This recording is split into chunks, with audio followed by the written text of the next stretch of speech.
That's Taylor Swift's The Man, and you might be wondering, why am I playing Taylor Swift when I have never done so in 25 years with this program? Because on page 279 of Josh Dossey's new book that he has co-authored with Tyler Pager and Isaac Arnstorff, 2024, we learn the backstory as to where The Man became the walk-off music. Hello, Josh Dossey. Welcome to the Hugh Hewitt Show. Good afternoon. Thanks for having me, you. It's good. Tell people a little bit about how Taylor Swift came to be the walk-off music. Well, one of the things that was really interesting about the reporting in the book is that the campaign really wanted Taylor Swift to do a lot more for Kamala Harris. And in fact, Doug Emhoff, her husband, reached out to lawyers around Taylor Swift to try and figure out what they could do.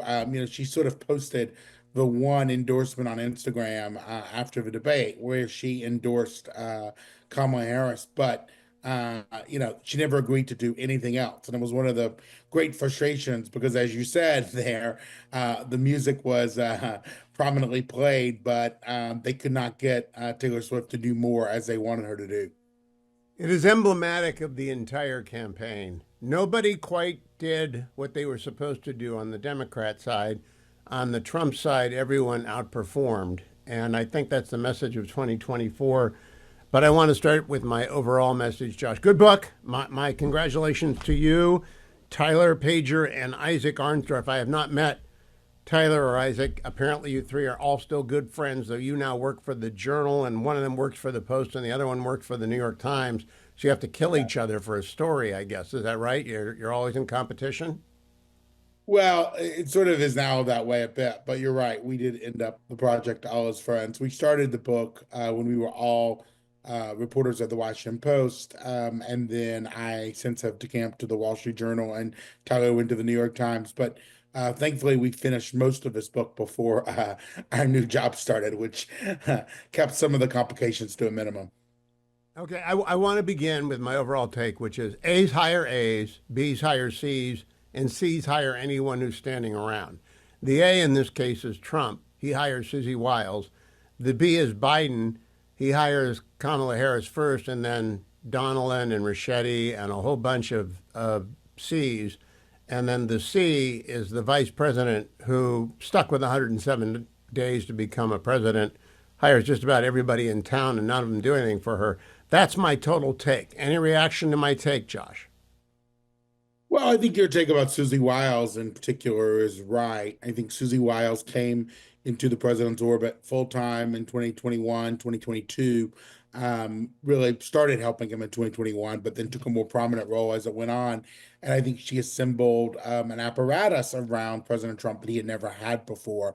With high level operatives and aides, decisions that were based on data and sort of um, you know, raw political numbers. And I think she put together a campaign team that, for the most part, did not have, the sniping and the backfighting and all of the, drama. There's some drama in the book where Corey Lewandowski comes in near the end of the campaign and sort of tries to blow everything up, and Susie and Chris LaCivita have to sort of diffuse that time bomb. But for the most part, this was, I think, the most well run of the three campaigns that Trump had. And I think he trusted his senior team in a way that he never really had before. On the Biden side, Donald and Machete, as you mentioned there, are sort of dictionary definition loyalists. I mean, they've been with Biden for decades. They sort of share the chip on their shoulder that he has about them never being taken seriously. People always thinking he shouldn't have run. And the book, some of my favorite reporting in the book really comes after the debate, where almost everyone in the Democratic Party is trying to get Biden to drop out and realizes, how untenable the situation had become. And Donald and Machete do everything they can to block information from getting to him from folks. And people were going to extraordinary measures to try and get actual polling data and fundraising data to Biden because they believed they were going to lose House seats and Senate seats and all the way up and down the ticket. He wasn't meeting with his pollsters at all, our book reports. Some of the aides gave a presentation to Joe Scarborough on Morning Joe, hoping Biden might see it that way if Joe delivered it. It was a pretty dark time, and Donald and Ricchetti were really clamping down all access to him. My hat is off to you for pointing out that Donilon stood to make tens of millions of dollars if Biden had stayed in the race, and that Ricchetti wanted to be the chief of staff. So their motives are at least on the table. I also want to say there's a detail in here. I don't know if it's original to your reporting. I didn't know about it. Susie Wiles in the ER after the president has been shot at the Butler rally. Did you originally report that it was Susie Wiles who asked the doctor in the ER to fly on Trump 1 back to Bedminster? I know we reported that. Honestly, I don't know if anyone else has reported that or not. I guess it's possible they haven't. I haven't seen it, but that certainly is in our book. Oh, I got to say, it made me sit up because that's the Kipling poem, if you can keep your head on when all around you are losing theirs and blaming it on you. She's very calmly saying, well, we need a doctor on this airplane in case something happens. And I think to myself, Trump had never called her the Ice Maiden until the campaign was over, according to 2024. But she does have a calmness about her, which is obvious in that moment when they're going back to ask the doctor to fly with me. Any chance you know how the doctor got back to Butler? I'm just curious.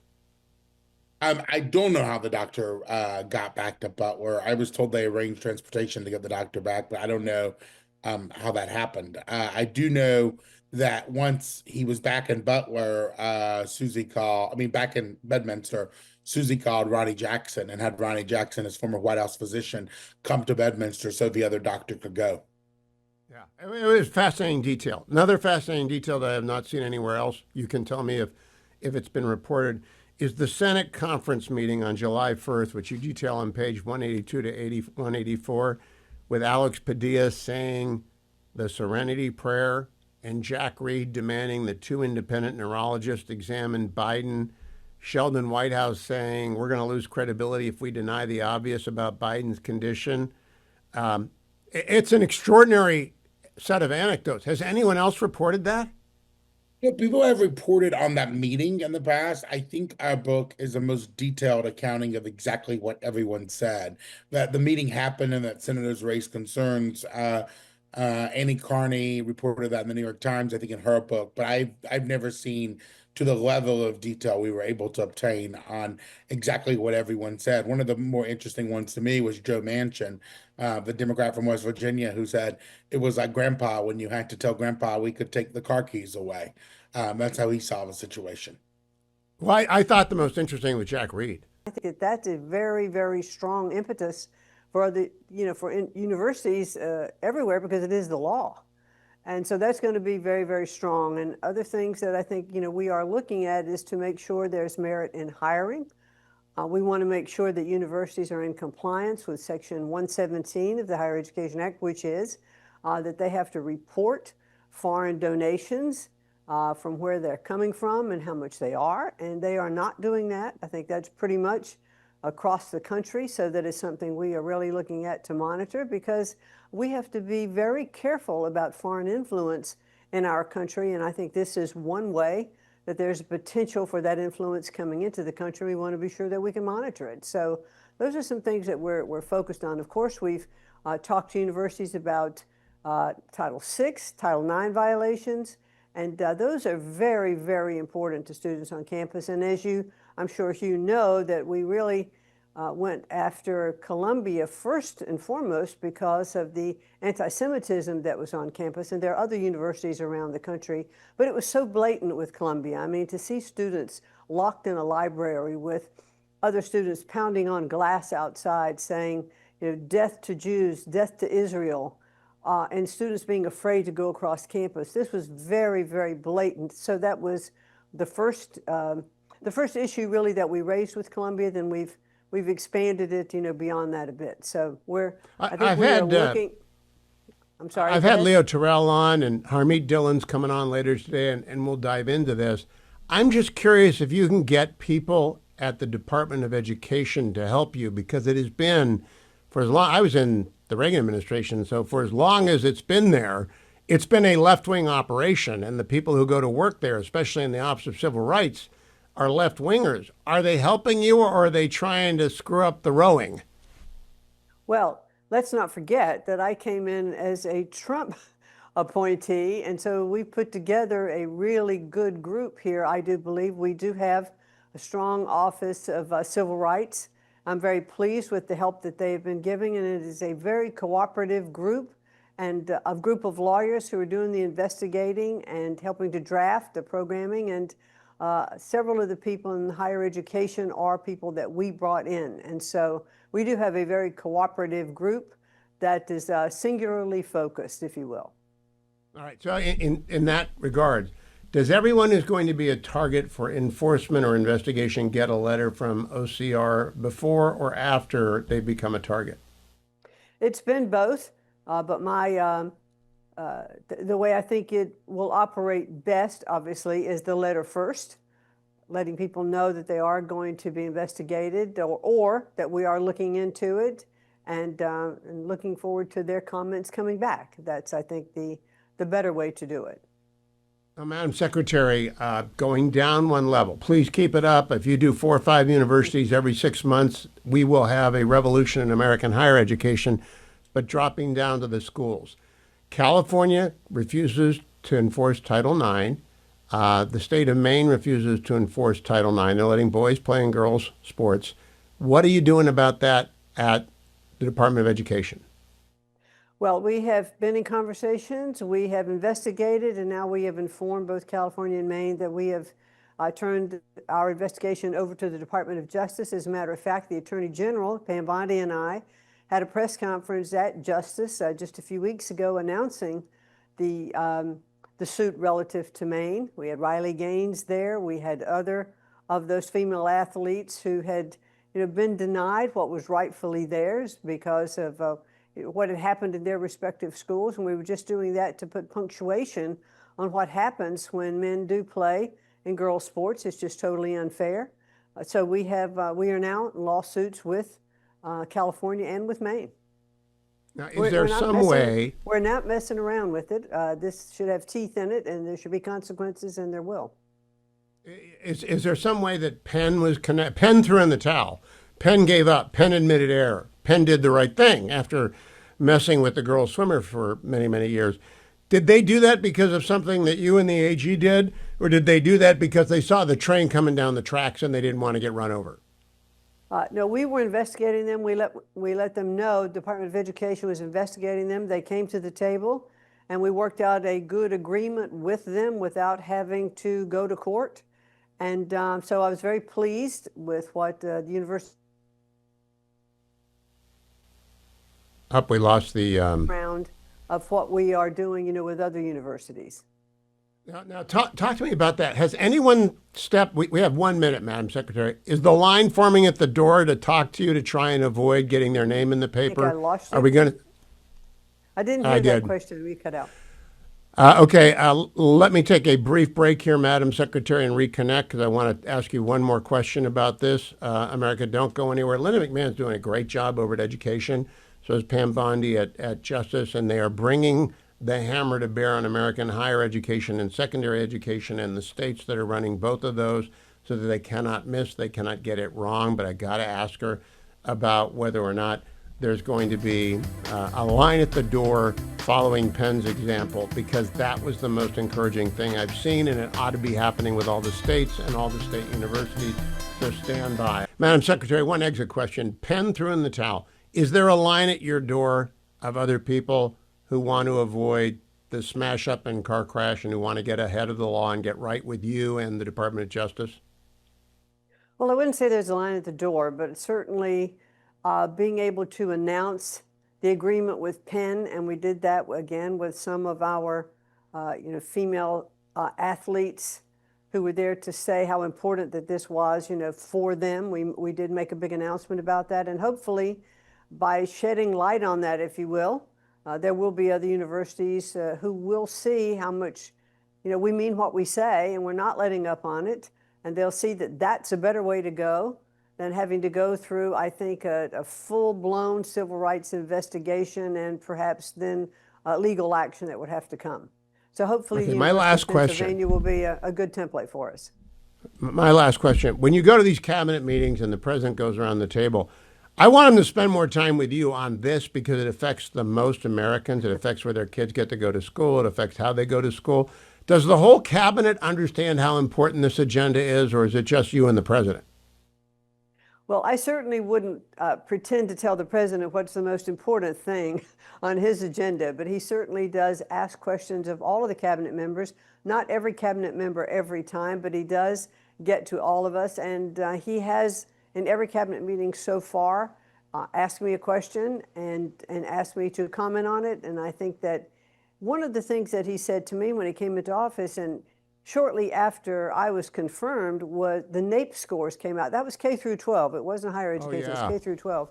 But he talked about at that point how terrible it was that education in the United States, we're so far down the totem pole in respect not only to other countries, but where we are just in general. If we look at where we rank nationally within our own scores, when 70% of eighth graders are not proficient at reading, and 72% of them are not proficient at math, we are doing something clearly wrong in the way we are educating our students.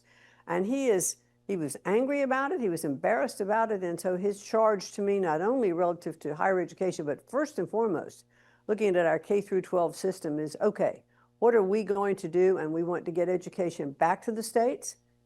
We want to make education closer to the students, take away a lot of the regulatory environment that just costs money for schools to enforce those regulations. If you think about this, Hugh, that one stat that was shown to me was that 47 cents out of every dollar that a teacher spends in the classroom is spent on regulatory compliance.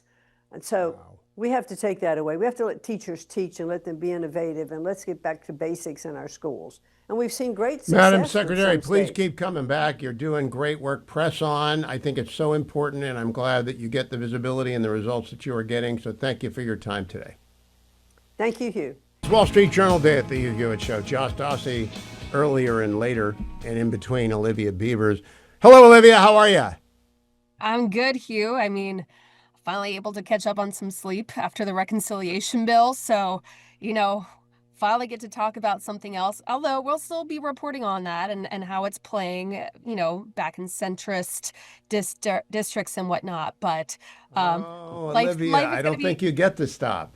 I don't think you get to stop because you're right. Mike Johnson said there are 2 more reconciliations coming. I'm curious, has anyone expanded on the timing for those?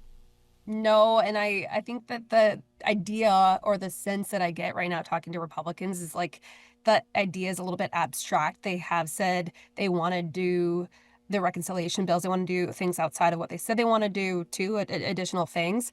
But when that happens, like what the energy is to jump right back into it. I mean, the Republicans are trying to push forward with rescissions this week in the Senate, and a few other sort of issues arising, like, we want to talk to Chairman Comer and see what his endgame is with the AutoPen Biden investigation after the New York Times reporting. So a lot is sort of unfolding on Capitol Hill. So we have to see what their timeline actually is for that. Yeah, I am of the school that momentum begets momentum, and if they want a second reconciliation, they ought to have the Budget Committee's meeting right away, but we'll see what they come up with. Mike Waltz gets a hearing this week in Senate Foreign Relations. You expect an easy confirmation? Do I expect any, what was your question? An easy confirmation for Michael Waltz to go to the UN.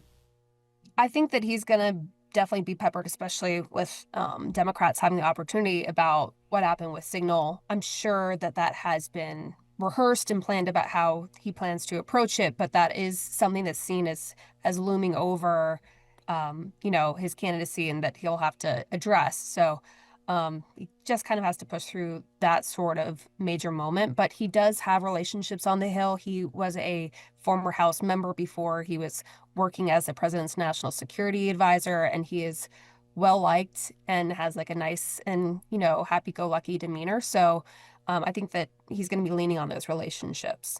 Yeah, I just can't imagine. I mean, Senator Paul might not like him on policy grounds, but everyone likes him personally. But he's my friend, but everyone knows that. He's my friend. I'm biased there, but I think he'll get through. Let me ask you about the Recision. I am deeply invested in this because I hate NPR getting public funding. I like Steve Inskeep and some of the people over there. I worked for PBS for 10 years, but they shouldn't get any money from the federal government. I've always said that. Is that Recision going to succeed? I think you're catching it sort of in the negotiation phase. So Susan Collins is pushing back against cuts to PEPFAR. Senator Murkowski, I think, and other Republican senators are pushing back against cuts to public broadcasting. I think Alaska is one of those places where they get a lot of, public radio and that sort of reaches them. So that is starting to take effect. There's a procedural vote Tuesday. I think they're trying to wrap this up and need to get it done by Friday. And Russ Vogt, the budget chief of the White House, is going to be talking to senators tomorrow, according to reports. So it looks like they're really trying to get it done. If the Senate makes an amendment, it has to go back to the House. Does it have to pass the House by Friday, or do they get additional time then?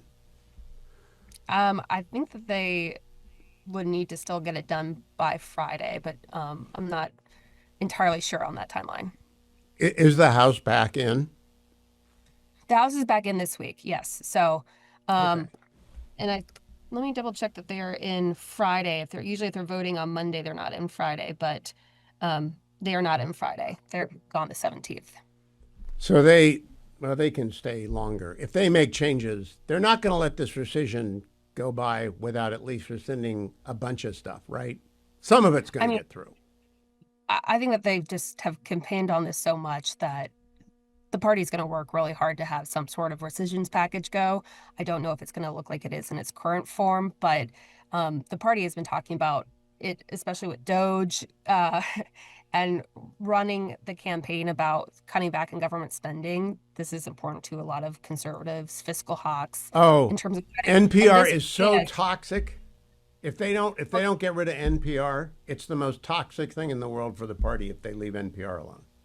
Well, this was seen as a starter bill. So like they were, conversations about how this was just sort of the first one. They wanted to get through reconciliation, and then there would be additional rescissions bills, which they would have to then go through, the same sort of process and negotiations down the line about other additional cuts. So this is just what they have claimed is a start, but you're also going to be backing up into government funding deadlines. And, Senator Schumer and some other Democrats are saying if you move forward with rescissions, don't expect to work with us on government funding. I don't think they're not going to get any help from. They're not going to get any help from Schumer anyway. When you read Josh Dossey's, your colleague's book, 2024, they're not going to get anything out of Chuck Schumer. His influence is finished. Olivia Beavers, thank you. Follow her on X at Olivia_Beavers. Ambassador Michael Oren served as Israel's ambassador to the United States for many years. He's in Israel today. Dr. Oren, welcome back. Can you elaborate for me what happened in Syria and what the IDF did and why? Because there's an internecine fighting between Druze and a Sunni clan. And Israel has a special relationship with the Druze people. If your listeners don't know who the Druze are, they are not Arab. They are not Muslim. They have their own religion, though they speak Arabic and live in the Middle East. And the Druze live in Israel. They live in Syria, in Lebanon, and in Jordan.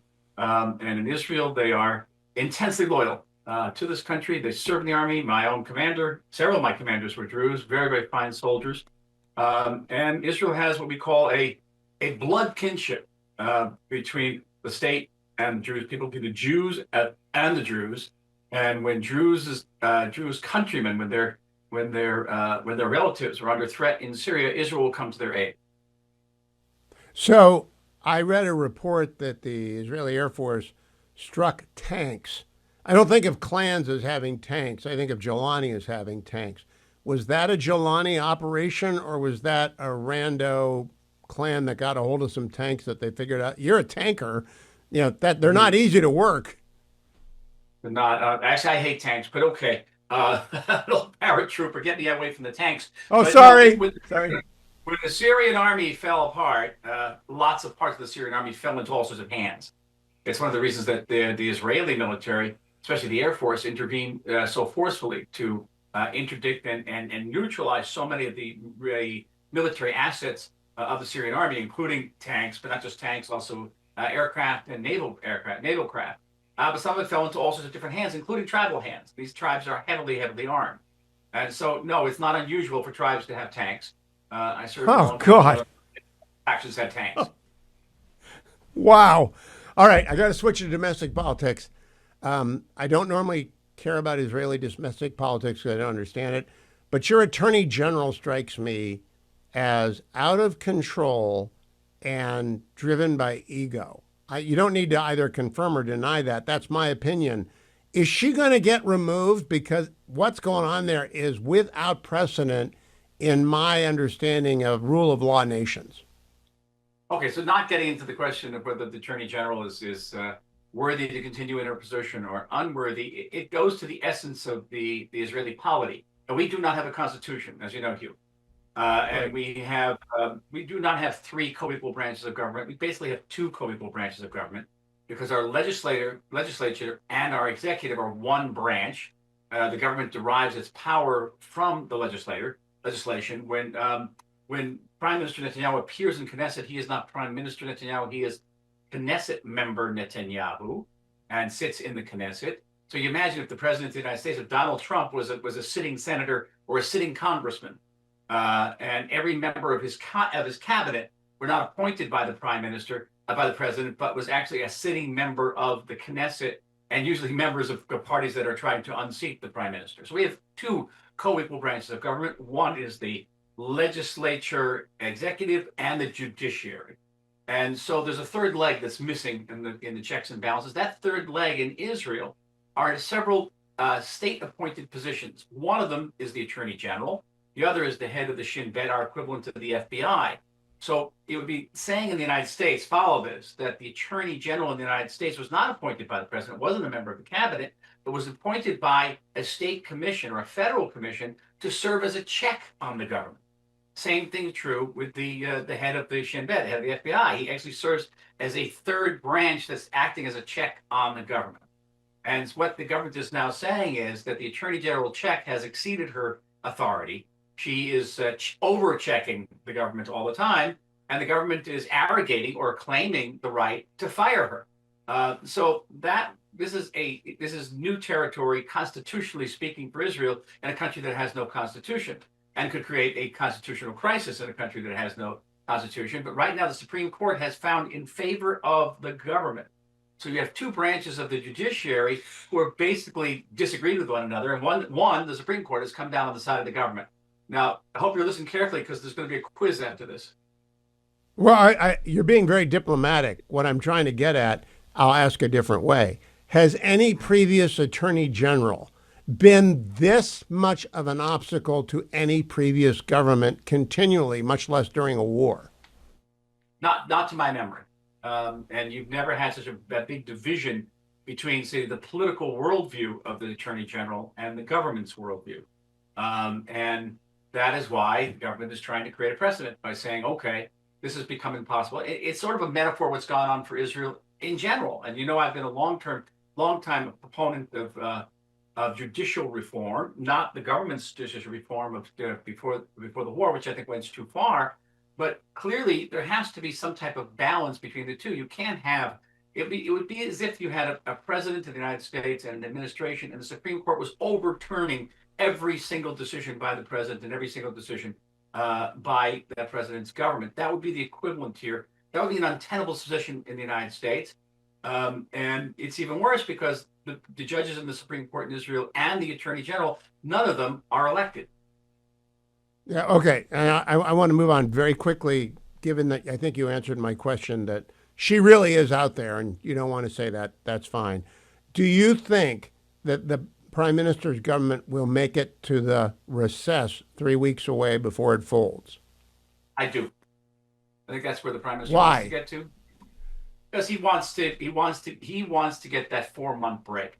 And what's the 4-month, right? That kicks you through the summer vacation and through the Jewish holidays. During that 4 months, he hopes he can, I believe, get a ceasefire agreement in Gaza, animate the peace process with Saudi Arabia, perhaps conclude a deal, perhaps animate also a peace process with the Syrians, with the Lebanese, based on maybe not peace, but some type of non-belligerency treaties. And so the prime minister will come in the aftermath of those 4-month break with an immensely strengthened position internationally and domestically. And then if the ultra-Orthodox parties want to bolt the coalition, or anybody else wants to bolt the coalition, if Mr. Smotrich and Ben Gvir, who will oppose the Gaza ceasefire, want to oppose the government or bolt the coalition, then Prime Minister will be in the position to choose what I call the Dirty Harry option, which we go ahead, pull the trigger, make my day. I'll go to elections. I'll make a common cause with other parties, and I can form a government without you all. That's what again, you gave me the answer I wanted, which is, I didn't want to have elections in the next 4 months. That would have been a nightmare. Dr. Oren, always a pleasure. Follow him at Dr. Michael Oren on X. Read his Substack. Listen to him whenever he shows up. He knows what he's talking about. Thank you, Michael Oren. As I told you on Friday and Thursday of last week after the catastrophe in Texas, and by the way, it continued through the weekend in other places, Food for the Poor asked us, and we agreed they could sponsor a campaign to get relief down there as soon as possible. And emergency relief kits are so widely needed that just go to HughHewitt.com, hit the Help Texas button at the top. There's a banner at the top. Or you can text Hewitt to 51555, or you can go and call 855-359-4673. Help out. One of the victims of the flood was Malaya Hammond. Her parents were interviewed by ABC News. It's devastating not to be there at her wedding, to hold her children, to be grandparents. I don't even have words for the grief. The last time Matthew and Elizabeth Hammond saw their daughter alive, she was floating on her back down the river, singing hymns. So she got on her back. She was singing it to keep herself calm. Days later, the Hammonds discovering her body a mile away. Just knowing that we found her body and knowing 100% that she is now with God has brought us so much closure. The audio is provided courtesy of ABC News, and I use it not to be morbid, but to drive home. The losses are horrific. The grief is endless, and people want to help. And I think that's great because a lot of people lost everything. They lost their homes. Some people lost their lives and their beloved children. The stories of the little girls break your heart. But you can help, and that banner, Help Texas, is at the top of HughHewitt.com. Every $50 provides another relief kit for people who are just trying to make it to the next day, having been wiped out. Thank you in advance for your help. Also want to remind you that what I just said to Olivia Beavers 2 segments ago, there's going to be another reconciliation. We have a sponsor, Americans for a Balanced Budget. They have a website, stophealthcosthikes.com, right there on the screen if you're watching on the Salem News Channel. But for those of you in your cars listening to our affiliates, stophealthcosthikes.com. What they are trying to do is preserve and extend tax credits for people forced by Obamacare into the statewide insurance pools, into the Obamacare coverage. Wildly expensive, of course it is. Everyone told you it was going to be wildly expensive. Nobody believed us. We were right, they were wrong. And one thing we can do is keep tax credits there for people whose employers have gotten out of the business, whose unions have gotten out of the business, who got laid off because their businesses said we're not going to do health care anymore and we're just going to make you all 990 employees. We got to extend the tax credits for those people. And that is what Americans for a Balanced Budget are all about. That's why if you are in that group of people who are covered by the insurance exchanges, or you want to help that group, head to stophealthcosthikes.com today and get involved in the effort for the next reconciliation now. Stophealthcosthikes.com. Earlier today, right before the program got started, in fact, I interviewed Josh Dawsey, one of the three authors of this brand new book, 2024, How Trump Retook the White House and Democrats Lost America. It's riveting. It's got a lot of details I didn't know before. I talked to Josh for almost 45 minutes. Here's part 2 of that interview. Well, I thought the most interesting was Jack Reed, because why do you ask for 2 independent neurological evaluations, Josh? Why would anyone ask for that? Well, there'd be 2 reasons, right? One, if you were really concerned of whether or not there was something going on, you would obviously want to have an evaluation to see, what his brain was doing. And 2, would be, if you want to try and show it to the American public, if you thought he could pass it and was doing okay, and they needed to be reassured. I mean, what they were seeing in that moment was just a precipitous decline in support. And he was already pretty a weak spot with Democrats even before the sort of infamous debate, and that was getting worse and worse by the moment. And so I think people were looking for any sort of reassurance they could get that he, either he had to drop out or he had to show something totally differently than he had shown. Also in that meeting, John Fetterman, I don't know if he was screaming. You say he was screaming. Maybe he's just shouting above the din of 49 senators. There are 49 of 51 senators there, 51 Democrats. Fetterman yells, Who supports him? Who supports Biden? And only Chris Coons and Duckworth raised their hand. What a bunch of snakes. Only 3 of them put their hands up. Are you surprised by that? Well, yeah, but I do think in this moment, they were all sort of freaked out by what the numbers back in their states were showing. I mean, one of the things we learned in the book is that if Biden would have stayed in, there were states that Democrats have won for decades reliably that pollsters in the party thought were going to be on the table, right? New Mexico, Minnesota, places that were not, Republican states. They believe Biden would have to at least spend considerable money to make sure he won those states. I mean, the map was pretty dark. And, a lot of these folks are his friends from the Senate, but when you get to the top levels of American politics, you know this better than most. People are pretty ruthless, right? I mean, they do whatever they can to sort of survive, and I think they viewed him increasingly as an albatross, and it wasn't getting better. Well, the most ruthless one is Nancy Pelosi, because she puts the knife in his back. Chuck Schumer puts it in his front. But these guys at this meeting and these gals at this meeting, it's kind of despicable that they wouldn't speak up in public and they wouldn't defend the president in private. But I think they'd come to the same conclusion I did at the debate, was that he was impaired. Up until that time, from 22 forward, I've been using the word infirm, Josh, because a lawyer, anyone can observe infirmity, and you don't need to be an expert. I never use cognitive impairment because I'm not a doctor and I never examined him. I never talked to him. But I think it has become obvious to everyone on the night of June 27th that there are big intellectual deficits that appear at least at inopportune moments, which is disqualifying for a president. Did anyone at all say to you the president should have resigned rather than continued on to the end of his term? Anyone at all? I mean, we saw that obviously at the time from a lot of Republicans. We didn't hear that from any Democrats in the book, no.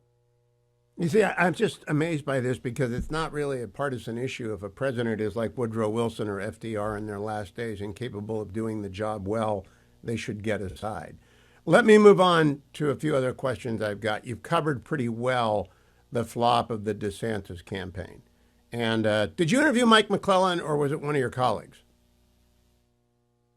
I did not interview him for the book, no. We did a lot of reporting around him for the book, but I did not talk to him for the book, no.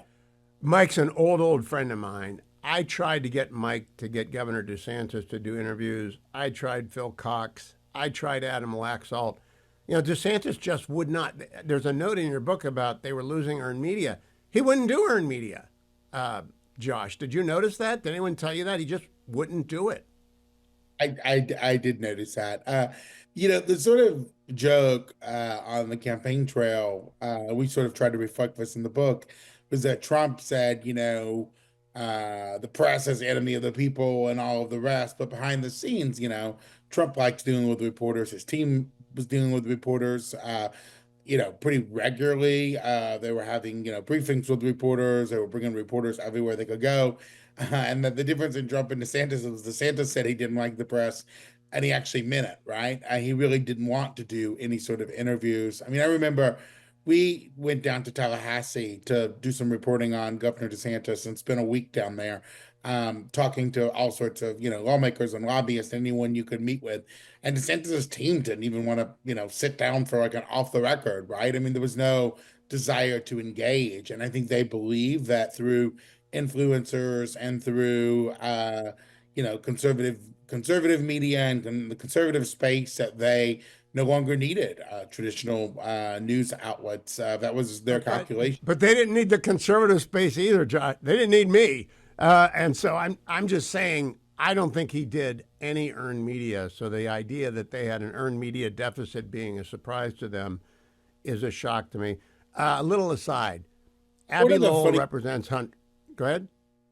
I was going to say, one of the funny things in the book is that Trump's people immediately realized, the super PAC, Fabrizio and Taylor Budowich and others realized that DeSantis was the only threat that they had. DeSantis numbers were rising among conservatives, and they really took a concerted and aggressive effort to take him out. And for many months there, Hugh, DeSantis sort of just didn't respond and took it. And by the end of that, Trump had sort of redefined how many people saw DeSantis. I think you're correct. You cannot run for president without flooding the zone nowadays. Ronald Reagan could do one event a day in 1980 and maybe 1976, but you can't do it anymore. You got to flood the zone. Anecdotal aside, Abby Lowell's in the book because he represents Hunter Biden. Stan Brand, I did not know, was counsel to the Trump campaign. Did you know those two were partners for a long time? I did not know that. I knew them both individually, but I did not know that they were partners. Oh, I interviewed with him when I left the White House in 1985 about going over to Brandon Lowell, and did not do it and didn't leave the government. But I just found it interesting that 35 years later, they're on opposite sides of 2024. Okay, let me go to a few things with which I'm going to disagree with you. First of all, on page 188, I don't disagree. This isn't a debate, it's an interview. But on page 188, you mentioned the Biden beachfront home costing $2.7 million in 2017. I'm sure that's a public record number or a Zillow number. Did anyone ever ask where he got $2.7 million from? He'd been in the Senate from 1972 until he became vice president, and he was vice president until the end of 2016 and into 20. How did he come up with $2.7 million bucks?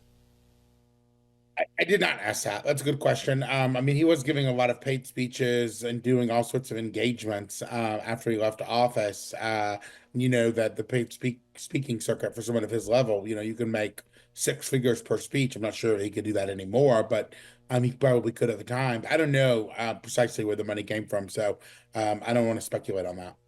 All right, let's go to page 168. I thought it would have been interesting to ask. Page 168. Reaction to the Supreme Court decision on immunity. You write, top DOJ officials were stunned how far the justices went. Now, I went to your endnotes, which are pretty exhaustive, but there is no endnote for this. I can't believe they were stunned since it's absolutely the correct decision and they telegraphed it in oral argument. Who told you that? I mean, was it one? It's not Merrick Garland, obviously. Who was the dumb lawyer that was stunned by that decision? We talked to multiple senior people in Merrick Garland's DOJ and FBI who said they were stunned at how far it went. I think Trump's lawyers also had counseled the president at the time. It was obviously the nominee, that it might be a more narrow decision. They weren't exactly sure that it was going to go that far either. I just think it's absolutely what I expected and what I think a lot of straight shooting con law people would say is that obviously a president's got to have vast immunity or you'll be suing him forever. Let's go. All right, let's pause right there. We'll come back. We'll play more of my interview with Josh Saucy. Once again, the book is 2024, How Trump Retook the White House and the Democrats Lost America. I'm writing a column about it for Fox News for tomorrow morning, my Morning Glory column, which comes out on Tuesday and Thursday at foxnews.com, because it's a fascinating book as to the incredible incompetence of Team Biden and Team Harris. Not one, but both of them. Now, is there anybody here that can drive this car kind of incompetence? The kind of stunning incompetence that you just generally don't see at that level in presidential campaigns. And it's mind-boggling. Joined by Senator Tom Cotton of Arkansas, chairman of the Senate Intelligence Committee, leader of the Republican Conference. Welcome back, Senator. I hope your July is going well. Hey, Hugh. It's great to be back on with you. Yes, thank you for not calling it the oxymoronic Senate Intelligence Committee. No, I will never do that. I think it's an important committee. I want to talk to you about Jack Reed. Is Senator Reed on the Intel Committee or just Armed Services? He and Roger Wicker, as the two senior members of the Armed Services Committee, sit as ex officio non-voting members of the Intelligence Committee, Hugh. Okay. He is, in my view, a serious man, a serious Democrat. He's West Point. He's a soldier like you. He's Harvard Law like you are. So I think he's a serious guy. I think he's wrong a lot. But in this new book, 2024, by Josh Dawsey, Tyler Page, and Isaac Arnsdorf, there is recounted a meeting of Democrats in the Senate, 49 out of 51, after Joe Biden's June 27th debate. And I quote now, Jack Reed of Rhode Island said, 2 independent neurologists should evaluate Biden and release their findings. That's all it says about Jack Reed. What do you think of the importance of that is? Hugh, I can't vouch for what was written in that book or what the Democrats say behind closed doors at their lunches. But if it is true, it is something that a senior statesman in the Democratic Party should have been saying long before a year ago after that presidential debate. They probably should have been saying it in 2019 because the original sin, to borrow the title of one of those books, is not that Joe Biden chose to run for re-election. It's that he chose to run for election in the first place. Well, I agree. I just think I just got done talking with Josh Dawsey about this, that it's sort of the MacGuffin hiding there in the middle of the movie. Jack Reed wants independent neurologists, which suggests to me that he was concerned the president lacked the cognitive ability to be president. And if anyone has that concern and they're in the United States Senate, shouldn't they say it out loud? Would you say that if you thought that about a president? Well, at a minimum, they certainly shouldn't be saying what most Democratic senators were saying, what most members of the media were saying, which is that no, he's fit as a fiddle, sharp as a tack. He runs circles around me. So it's one thing to not voice concerns privately about a president of one's own party, but it's another thing to go out to affirmatively misrepresent it to the American people. Now, to be clear and to be fair to Senator Reed, I don't know if he expressed that. If he did, he shouldn't have. But I do know that people like Chuck Schumer were out talking about Joe Biden's fitness for office while they were privately behind closed doors questioning it. And that never happened.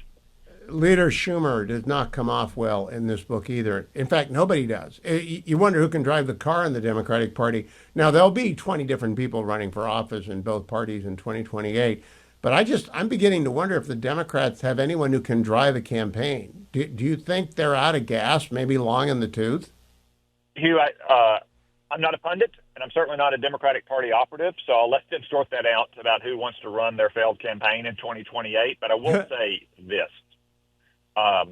Anyone who was in or around Washington in the Biden campaign in 2024 has a lot of splaining to do about why they covered up Joe Biden's obvious cognitive decline. So again, I don't know who the nominee is going to be, but I would not want to be a senator or a congressman or a governor that was close to the campaign explaining why I spent all of 2023 and 2024 covering up Joe Biden's decline. Oh, good point. Well, let me ask you about the Recision, Senator. That package is coming to the floor. I hope you defund NPR, CPB, and PBS. I know there is some resistance among Republicans to do so. What is the status, in your view, of the Recision package? I think it's moving in the right direction. It's a small step in the right direction to get runaway spending under control. Obviously, some senators have concerns about idiosyncrasies of their state. I can't speak to every senator's state or what local public radio or public television does in every single state. So we'll listen to those concerns, and if there's something that either the Senate can do or the administration can do to make sure that every senator's concerns are heard and voiced and maybe addressed if possible, we'll take those steps necessary to pass this bill. But as the president has said, we need to show that we can take this very modest step in imposing some spending discipline in Washington. Now, I believe there is a Friday deadline to getting the rescission package over the finish line. If you make changes, will there be enough time for the House to vote on those changes? On this Budget Act, I think we anticipate voting in the Senate finally on Wednesday, so we can send that to the House Wednesday night, Thursday morning, and the House can obviously move quickly to vote on Thursday or Friday and send it down the street for the president's signature. Okay, now I want to switch over to something I asked Dr. Orrin about last hour. Reports that Israeli jets struck Syrian tanks as they advanced on Druze populations inside of Syria. Whatever you can tell us about that, tell us about that. Is that another war, or is that policing? No, well, Hugh, I can't speak about the specific incident or similar such incidents. I can say that Prime Minister Netanyahu has made it clear for years, but in particular since the collapse of the Assad tyranny last fall, that Israel will not allow its interests to be threatened in Syria. And you've seen repeated actions going back years, for instance, to strike weapons convoys coming from Iran, intended for Hezbollah in Lebanon before Israel decapitated its leadership. And no one should be surprised that Israel takes a close and careful interest in what's happening inside of Syria that could possibly threaten Israel. And then the last question, Senator. It's been a few weeks now since the 12-day war against Iran. Are you confident that a substantial blow was dealt the Iranian nuclear program? I am, Hugh, but I would invite your listeners not to take my word for it. You can look at the word of nonpartisan professionals who have spent a lifetime studying the matter. You have David Albright, who is a longtime weapons inspector in Iran, who is recognized as an expert on the nuclear program. Rafael Grossi, the head of the United Nations International Atomic Energy Commission. You have Norm Rule, who was the national intelligence manager for Iran under the Obama administration when President Obama was sailing the JCPOA, the nuclear deal with Iran. They all, in the last couple of weeks, have used words like catastrophic damage, effectively destroyed, severely degraded. So whatever language you want to use, it is totally clear that Israel pummeled Iran's nuclear infrastructure and that President Trump helped deliver the knockout blow to that nuclear infrastructure. And obviously, Iran, like any nation, could try to reconstitute it and continue down the path towards a nuclear weapon. But as Prime Minister Netanyahu said last week in Washington, Israel still has a very close eye on everything going on related to Iran's nuclear program. And just as they demonstrated last month, they will never allow Iran to get close to a nuclear weapon. But Iran is much farther away today than they were a month ago. Senator Cotton, thank you for your time. I appreciate that update. Enjoy, I hope, a very non-muggy beltway, though I doubt that is the case. Let me tell everybody in the audience, Food for the Poor is sponsoring and we are supporting a campaign to bring relief to the people impacted by the floods in Texas. The Help Texas banner is up at the top of HughHewitt.com. Pretty widespread devastation. Spent the weekend talking with people who knew people who had lost children, a lot of small kids, or knew the camps that had been impacted. But the damage is widespread. Food for the Poor is operating out of a partner organization in San Antonio. Trucks are rolling out with aid, emergency kits. $50 spend buys one emergency kit for one family with all the, the necessaries, the deodorants, the personal hygiene items, the toys and the coloring book, the stuff you need, granola bars, all when you help Texas. The banner's at HughHewitt.com. Please be generous. Markets have closed, so time for a market update brought to you by AmericanFederal.com. Every single day, American Federal sponsors the market update after the markets have closed or close to their close. If you're going to buy or sell gold, do it with Nick Grovich and his team at American Federal. They've been doing it for 44 years now. I believe they got their 44th anniversary. You can reach American Federal at 1-800-221-7694. 1-800-221-7694. 1-800-221-7694. Or go to AmericanFederal.com. The thing about gold and silver is that they ought to be a part of everyone's wealth portfolio. And if you're diversified, you'll have some. You won't have. I'm not a gold bug. I don't think you should load up only on gold. The word's not going to end.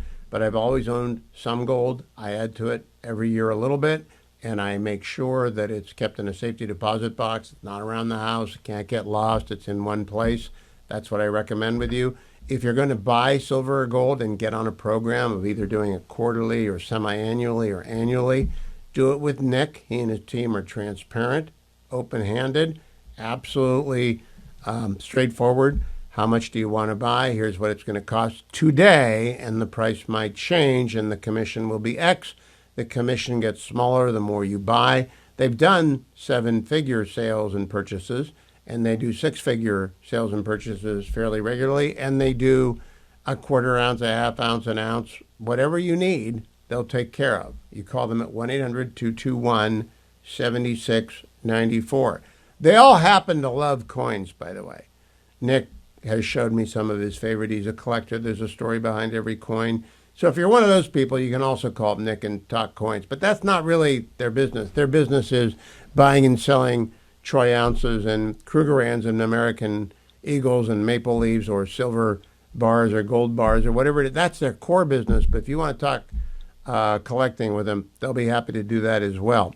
The market today, everything green, not much though. Dow up 0.2%. S&P up 0.14%, NASDAQ up 0.25% or 0.27%. Gold went down $10 or so, $10.50 to $3,353.50 an ounce. Why? I don't know. I'm neither a prophet nor the son of a prophet, and I don't recommend you buy or sell anything. But if you are going to buy gold, I do recommend you do it with Nick Grovich and his team, because I value honesty and transparency when it comes to gold and precious metals. There are a lot of people in the country who buy and sell gold and advertise quite a lot all over the place. I'm very pleased to have American Federal as our sponsor because I just know them, met with them, trust them, have bought gold from them. It's very straightforward. No buzzers and whistles, just the gold. As I like to say for when I do my Gulliver's ads in Southern California, just the meat. Well, with Nick and those guys, it's just the gold. Let me also tell you about consumer cellular. And the reason I want to tell you about consumer cellular, everyone's got a phone, right? And you got to have a decision on whether or not you're going to use big cellular or consumer cellular. Now, big cellular has the advantage of being big. You can find it on any corner and in many malls, et cetera, but they got to pay for that. And they pay for that by selling you as much as you'll buy. And some of you have bought cellular plans that are way, way, way too big for you. You don't need unlimited data. You need 5 gigs or 10 gigs. Or if you do need unlimited data and you're over 50, you can get 2 lines of it, 2 different numbers, for $60 a month from consumercellular.com. And I dare anyone to beat that number. So I want you to call Consumer Cellular, 1-800-411-4454. But only do it after you've got your cell phone bill out. Only do it after you've studied the cell phone bill, after you find out, and you say to yourself, I don't know where that is. It's probably because you're on auto pay, and it's probably because Big Cellular doesn't want you to know. They're not sending you like bulletins on how much money you're wasting. But do a little investigation, then call Consumer Cellular. You'll love those people. Or go to consumercellular.com/Hugh and use my code HUGH25. All right, Hugh25 will get you $5 off each of your first 5 monthly invoices. So it's useful to use it anyway. But get started at least by getting your cell phone bill out and studying what you're paying. Know what it is. You want to keep your number, keep your number. You want to keep your data and all your emails and all your texts and all that different. You can do that. You can keep your device. Or you can change numbers, get a new device. You can do all that. But do it with Consumer Cellular and save yourself a lot of money. And I nag you about this once a day because I hate for my customers, my clients, my listeners, my audience, my friends to overspend when they don't have to do that. So just go to consumercellular.com/Hugh or call 1-800-411-4454. Remember, my code is Hugh25. You do not have to sacrifice savings for service. You can have both service and save money with consumercellular.com. 1-800-411-4454. Vic Mattis is the deputy editor of the Washington Free Beacon. He is also co-host of the Getting Hammered podcast. And Vic, it's your lucky day. Linda McMahon was on earlier, the show, in the first hour. As soon as she got off the show, she won her Supreme Court decision 6-3. So if I'm you on the way home, stop at a lotto place and get a lotto ticket. Just because it's obviously got something to do with this program. Vic, I want to start with the Andrew Ferguson review of Dave Barry. I had Dave Barry on last week, and I laughed all my way through the book. Do you think that there's ever going to be another Dave Barry or Lilacs or a humor columnist in anywhere that can make it? Hello, Hugh. That's a great question. I sadly think the answer is no, because we're also divided in where we get our news from, how we consume it in so many different platforms. And back in the day, he thrived, in an environment where, we read, on Dead Tree, as we say, we read in magazines and newspapers, and there was just a handful of them. And he started in a paper in Florida. A lot of those reporters in Florida migrated up north to places like the Washington Post and elsewhere. And none of that is really around anymore. Newspapers holding it in your hand. I still get the Journal in print. And so, you'll have a handful, you'll have a dedicated following, but not to the same effect, I think, as Dave Barry had in the 80s and the 90s. I mean, it was really a golden age, and it's a shame. It's similar to, Andrew Ferguson also previously reviewed a book on the life of Johnny Carson. And that sort of person, it's a phenomenon you'll never see again, because there was only 3 networks, and something like, a third of the U.S. population was watching Johnny Carson every night. And same thing with Dave Barry. I looked forward to his back essays in the Washington Post magazine on Sundays. And alas, that is no longer the case. Yeah, his memoir, Class Clown, is hilarious. And I talked to him for about a half an hour. And I asked him at the end, how come you don't even mention Jack Bauer and Chloe in this? You used to do the running stuff. And he explained he didn't think anyone would remember that. I love that. Everyone who watched 24 loved that. And yes, he said it also got to be a lot of work, but he didn't even mention it in Class Clown. No, it's very aware of him. It's very self-aware that he knows. I mean, for people like you and me, I feel like this happened maybe a year or 2 years ago. No, it's a long time ago. In fact, related to this, Hugh, I was talking with James Rosen over at Newsmax. He has a book review coming out with me in a couple weeks. And I said, yeah, I remember the first piece you wrote for the Weekly Standard where you met, Muhammad Ali at Union Station. And he replied, he said, that was 1999. And I'm like, yeah, so it was like a couple years ago. It was not a couple years ago. It just happened. No. By the way, when you talk to Andy Ferguson, tell him all of us in Nixon land are eagerly awaiting his Nixon book. I don't know where he is. I don't know if he's lost in Nixon. I had a buddy, Richard Norton Smith, told me he would never write a book about Nixon because you'd fall in and never get out. Do you have any updates on that?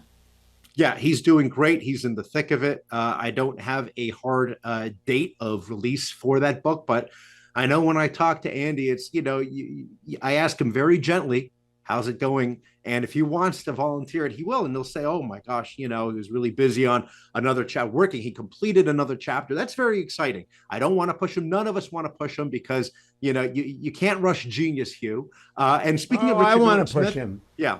Speaking of Richard Norton Smith, he is another great guy who, by the way, has also filed a review in the Weekend Beacon coming up a few weeks from now on the biography of Zbigniew Brzezinski.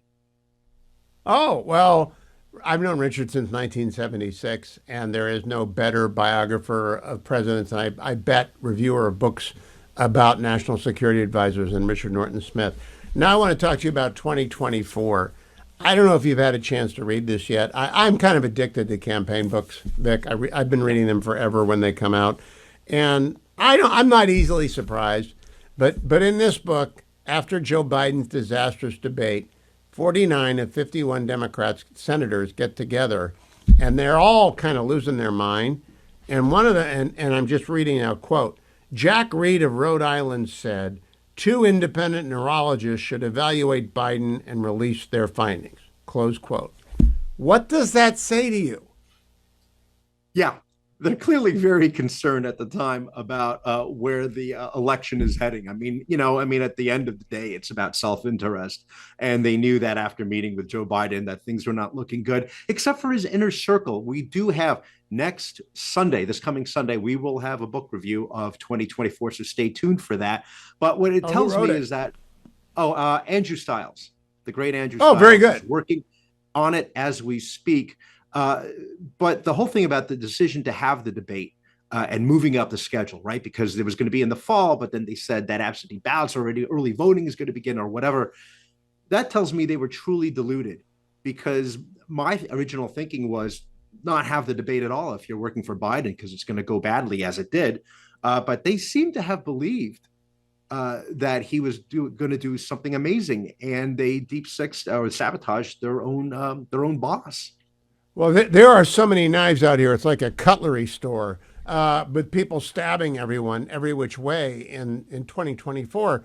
But I asked Josh, who was on earlier today, Josh Dossie, do you think it's possible that Team Biden knew he couldn't be president anymore, so they pushed him out into an early debate? Or do you think it's possible that they didn't expect Trump to accept? And he avoided speculating. He wants to stick to the facts. But I'm beginning to think you couldn't have been around Joe Biden and think he was going to win. It's just not possible, is it? It's truly baffling, Hugh, because the alternative, of course, was Kamala Harris. And as we know from the previous books that have come out on the election year and Joe Biden, that was, how Joe Biden protected himself, because he knew a lot of people on the Democratic side did not want Kamala Harris to be the next president of the United States, or run for president, I should say. And so that protected him until they had no other choice but to jettison Joe Biden. And then his revenge, of course, was to say, oh, yeah, well, I'm openly endorsing Kamala Harris rather than the George Clooney, very quick open primary to select the best, most qualified candidate. So they basically all sabotaged each other. I mean, it was a real mess. I'll tell you, when you're done, I look forward to reading Andrew Stiles' review. I don't know if there's anyone who can run a campaign in the Democratic Party. When you're done with this book, you say, can anyone here drive the car? Because you don't think they can. I want to thank Victorino Mattis. You can follow him on X, Victorino Mattis. When do we get Getting Hammered back? Summer can't last forever, Vic. This Wednesday, Hugh. Oh, hooray! This Wednesday, Getting Hammered is back. I'll be sure to listen to it. We'll talk about it next week with Vic Mattis. Follow him on X at Victorino Mattis. Coming up next hour, Assistant Attorney General Harmeet Dillon joins me. She runs the Division for Civil Rights at the Department of Justice, and as with my interview with Linda McMahon, Secretary McMahon, in hour number one, I'm going to follow up on the ongoing campaign to bring higher ed into line with the civil rights laws of the United States, the 14th Amendment, and Title IX. And the Civil Rights Act of 1964 is different from Title IX, but together they ought to go together and they ought to be applied, and they are being applied. I'm looking forward to talking to A.G. Dillon coming up. Do not go anywhere for that. Let me remind everyone, I'm in the Relief Factor studio. It's right here. I took it in hour number one. I'll remind you in hour number three. I'm doing so right now. I got my first 10K in about 3 weeks, and I wasn't fast. I was trundling, but I wasn't hurting either.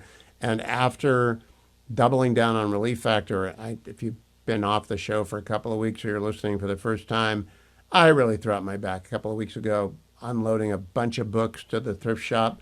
There's nothing like book accumulation in every studio ever, anywhere, in any kind of broadcast. Books just pile up because authors hope to get an interview. They want the host to listen or read or pretend to have listened or read, and I always read the books that I interview about, or I'll tell you if that rare occasion arises that I haven't been able to do so. And so getting those books out sometimes requires cleanup day. Clean up, everyone, everywhere. Clean up, everyone does their share. Well, my share was getting the books the heck out of Dodge, but you can lift them the wrong way because they're heavy, and I did throughout my back. And so really just went immobile for a week, then started to get it back, doubled down on the Relief Factor, and was very, very happy to get a 10K in this weekend and another 4 miles this week. And I credit Relief Factor, and I cannot tell you enough. That's what you want to go out and give a try to.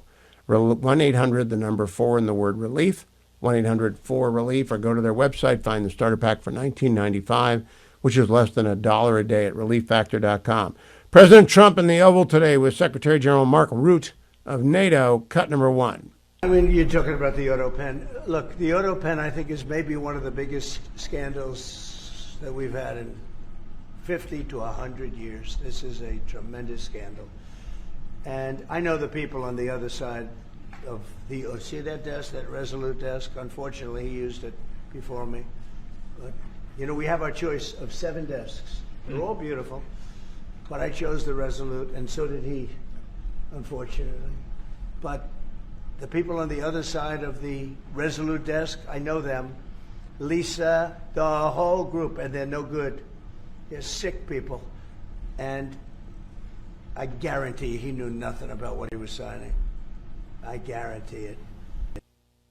I think that the question of whether or not the president was competent to commute death sentences and to get killers out of jail is indeed one that must be pursued. And his physician invoked the Fifth, so that tells you a lot. And it is a scandal, not one that's going to be pursued because it's not one that appeals to the Beltway media elite. But think about it. He pardoned all those people. He let them out of jail, and he was non-compos mentis. I'm very excited about the next half hour. Harmeet Dillon is the Assistant Attorney General of the United States Department of Justice for the Division of Civil Rights. For the benefit of the Steelers fans out there, this is a big job. It's a very important job. AAG Dillon, welcome. I'm going to look past the fact that you're a Dartmouth gal.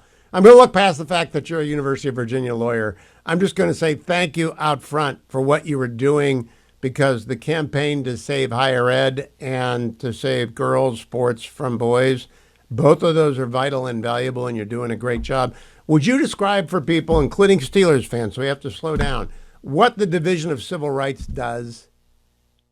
Well, thank you for having me and for your kind words, Hugh. The Civil Rights Division of the United States Department of Justice is charged with enforcing all of the federal civil rights laws that date back to 1957, where we were enforcing the Reconstruction era laws, and every new federal civil rights law that has been passed has come under our jurisdiction. And so today we have sections devoted to employment discrimination, discrimination in education, discrimination against American citizens vis-a-vis foreign workers in hiring, religious discrimination, housing discrimination, disability discrimination, and all voting rights statutes that are federal in nature are all administered by the United States Civil Rights Division. Now, long ago and far away, when I was at DOJ with first William French Smith and then Ed Meese, civil rights is where Brad Reynolds and Chuck Cooper were the heroes. But they often had to battle their own staffs. The staff at the Office of Civil Rights Division was left of center and then further left of center, and Brad and Chuck would fight with them. Is it still enemy territory? And by enemy, I don't mean they're not patriotic. It's just they don't view the law the way that I view the law, and I suspect you view the law. Has that changed, or is it still kind of the resistance inside the building? Well, the Civil Rights Division has only gotten more and more far left in terms of personnel over the decades. There was a big push in hiring under the Biden administration and real weaponization of the division against localities that tried to improve their election laws, like Georgia, real efforts to defund the police through, I think, the overuse of consent decree work and so forth. And so, however, what I did when I came into office here is I made it very clear that while we were going to enforce the federal civil rights statutes, we're going to enforce them for all Americans equally and not just for some Americans. And we're also going to take guidance on our priorities from the president's executive orders, as is appropriate, because the United States Department of Justice is an executive branch agency. This very clear change in direction to the lawyers in the Civil Rights Division has caused an exodus. Over 50% of the attorneys in the Civil Rights Division, including some who were probably there when you were here in the DOJ, quit. And so, you know, we're very slowly trying to build back with very limited authority to hire, but hopefully that'll pick up speed as we go along. Well, I'm very glad to hear that, because if they're still there when I was there, they're too old, number one. Number two, they're way left wing than they should be. Let's go to the agenda. I talked earlier with Secretary McMahon about the great effort to bring our elite education institutions in higher ed back into the rule of law.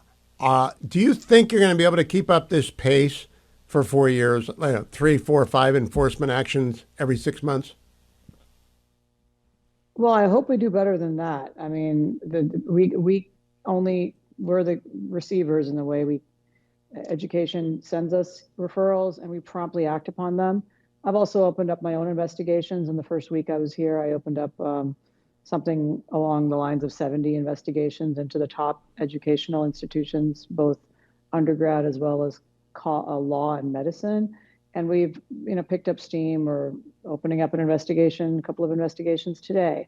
And so, ultimately we're going to see, I think, a lot of these schools falling into line because of the tough stance the administration has taken. But if they're not going to fall into line and follow the laws articulated by the United States Supreme Court and Students for Fair Admissions and other laws that make clear that all of our discrimination laws apply to all Americans, not just some Americans, we're going to sue them. And we're going to make sure that they come into compliance if they wish to continue getting federal funding. Now, Assistant Attorney General Dillon, I teach con law still, and I always teach the consent decree cases that followed upon desegregation rulings in the 60s and the 70s, where a consent decree would lead to a total takeover of a school district by a third party, sometimes a court-appointed special master. Sometimes a judge would do it every day. Do you foresee having to take over some colleges and universities to oblige them to comply with Students for Fair Admissions as well as Title IX? Well, that sounds horrible, Hugh. I hope not. But what I will tell you is that when they're getting federal funding, they have to comply with federal law. So the first thing that's going to happen to these schools if they refuse to comply is they'll get cut off from their federal funding. They'll also have liability for violating federal employment law. They may have False Claims Act liability for taking federal money under false pretenses after having certified their compliance with federal law, which I think most of them are not in compliance with Students for Fair Admissions, let alone the executive orders that are also federal law. So I think there are a number of different tools that the United States has in its quiver, if you will.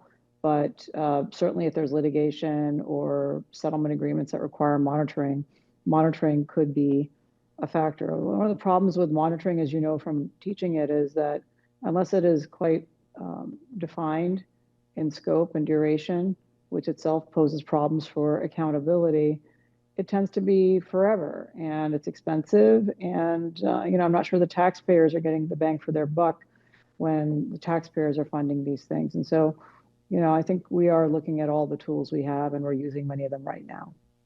Well, it does tend to be forever. There are some places like my alma mater, Harvard, where it's going to take forever. It's so badly broken. And I say that I love the place. I have a lot of friends there. It's just badly broken. And admissions at these universities, that they find ways around. Have you found that they say, okay, oh yeah, we read Students for Fair Admissions, but then they use the essays to collect race data and ethnicity data. It's just absolutely unrepentant racism, reverse racism, but it's still racism. How do you fix that if you don't put them under a consent decree?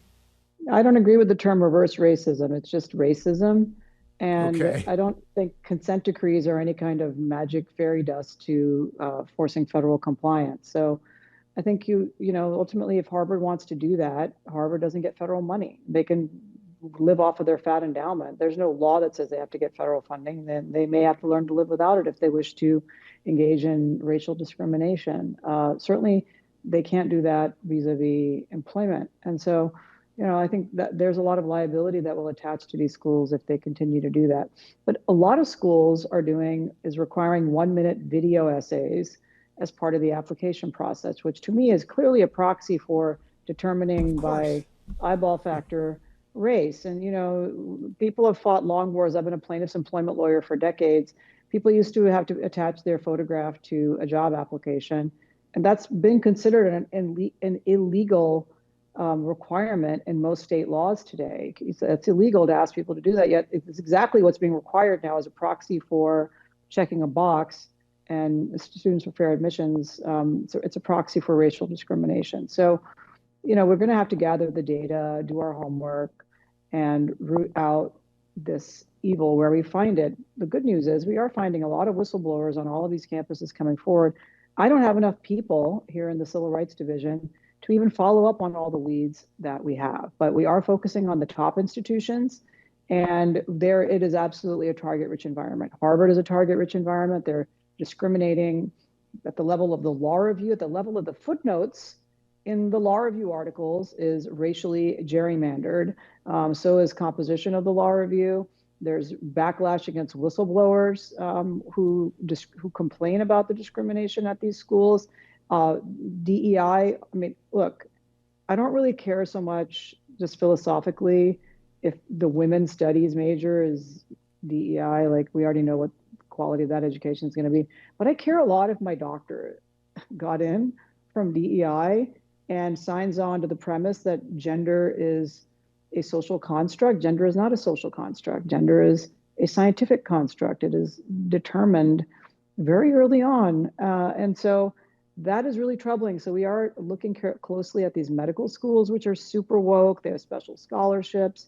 And law schools, too, are just rife with discrimination and admissions. And so we've now had, I think Mark Andreessen had an article about this recently. We've had now generations of engineers, physicians, other people in the so-called STEM spaces that are selected and matriculated and graduated via criteria other than science and merit. And that is actually scary for America's competitiveness. It is actually a national security issue.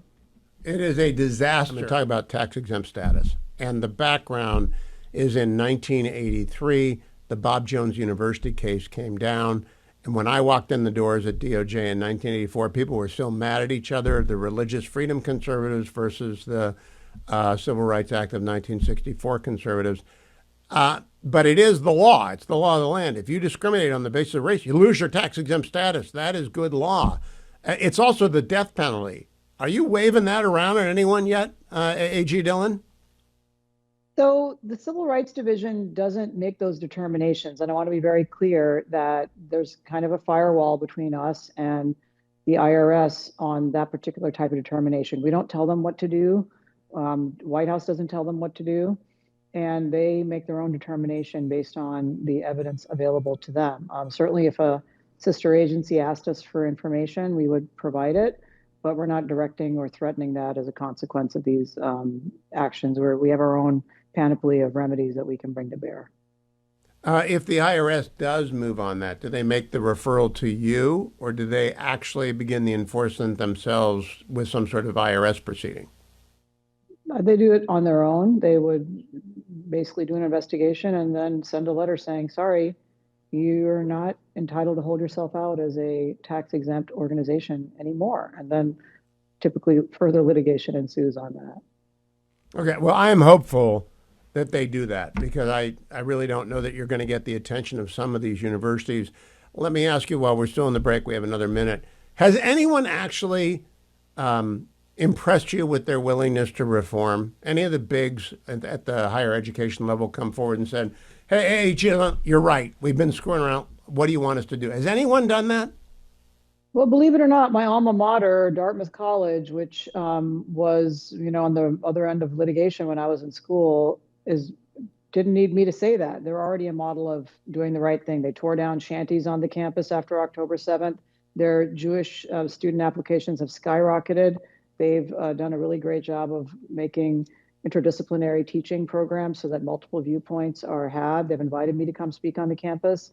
And so I think Dartmouth, I'm really proud of Dartmouth. On the opposite end of the spectrum is my other alma mater, University of Virginia, which has received 7 letters from me, has had a university president who resigned on Friday, or his last day was Friday, in open violation of federal law, got an F grade from ADL on anti-Semitism on campus, and basically was openly looking for ways to continue to defy federal law. So, that is why that's why it's in the news quite a bit that DOJ has taken a hard line with that school. At least you've got one. I've got Harvard and the University of Michigan Law School, and both of them are violating every law that I'm aware of, and I hope you bring the hammer down. Michigan is very, you don't have to tell me.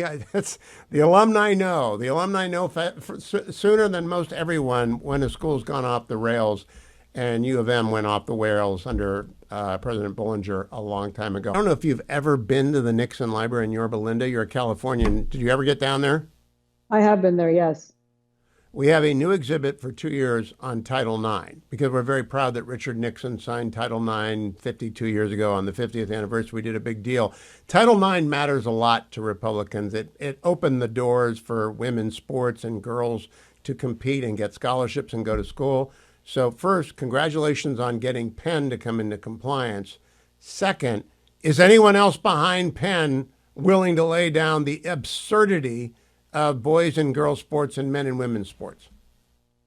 Well, I can't really give you insight into continuing settlement negotiations with American universities, but what I can tell you is that this issue is extremely important to the administration. And I think you can expect to see this issue being addressed as a feature of many future settlement agreements with institutions that wish to continue receiving federal funding.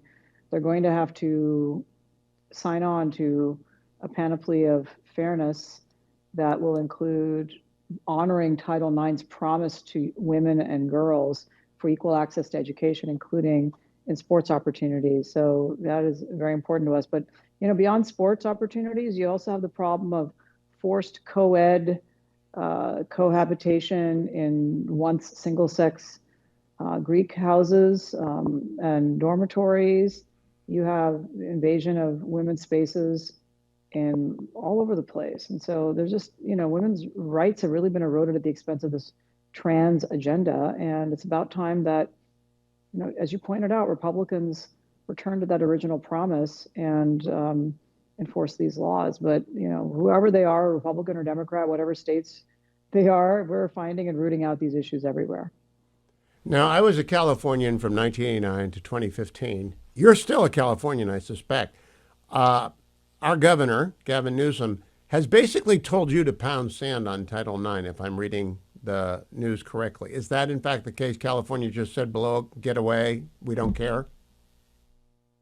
Well, that was the latest until I sued them last week. So now they've been sued for violating Title IX, and we will definitely be seeing them in court over their strange concept that California's woke state laws somehow preempt federal law, which is not the case.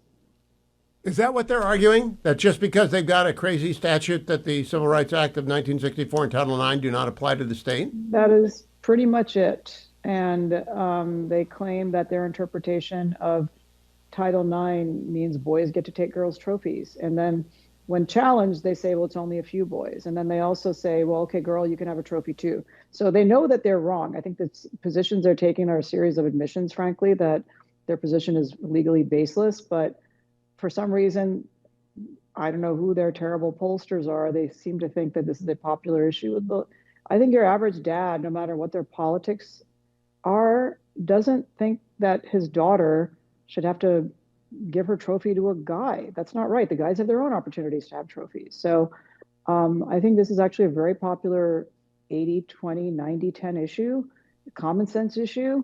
And I think Gavin Newsom Gavin Newsom has actually made the right noises about this. And, he's really ceded the field to Tony Thurmond, the school superintendent. But regardless, they're wrong, we're right, and we're going to pursue this all the way.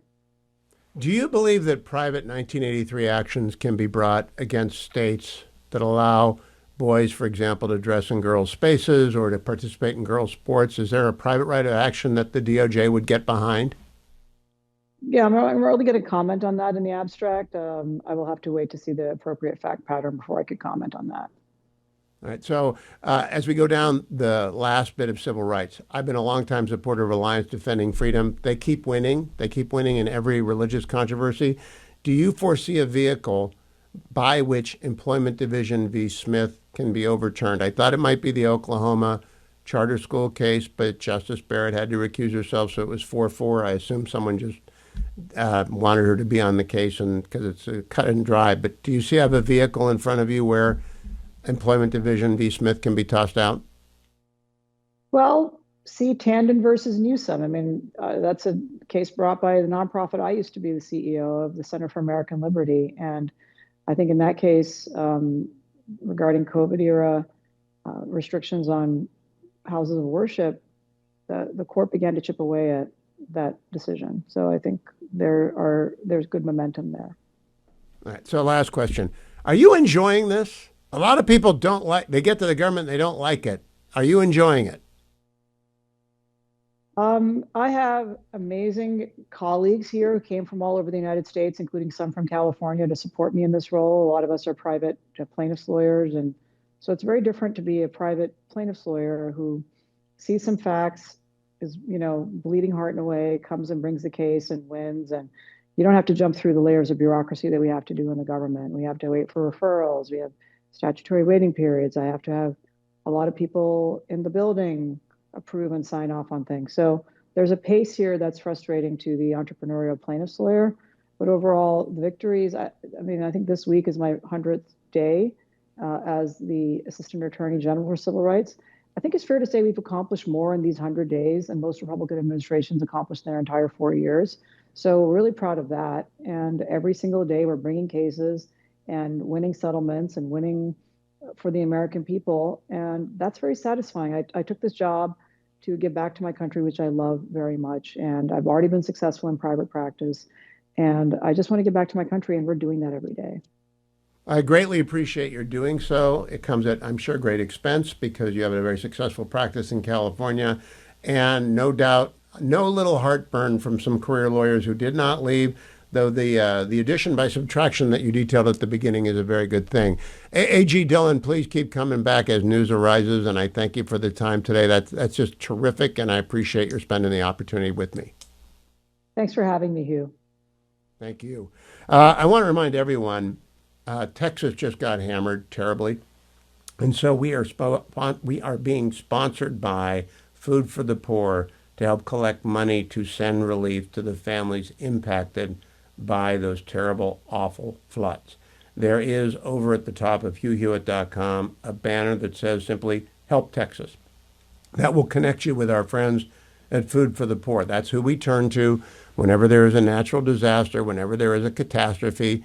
We go to Food for the Poor and we ask them, do you want to sponsor a campaign because we trust you, we know you? And they said, absolutely. And in fact, we have a partner in San Antonio open and ready to distribute the care packages that we have warehoused. Costs $50 to get one box of supplies down to the stricken. And it is a devastated region. I don't have to tell you, you've probably heard stories. It's really kind of remarkable how many people I know people who either went to that camp, were counselors at that camp. I did not know that former First Lady Bush was a counselor at that camp until this weekend. I learned about that this weekend. It's not just that camp, though. It's the whole region got smashed, and many people have lost everything, even if they didn't lose their lives.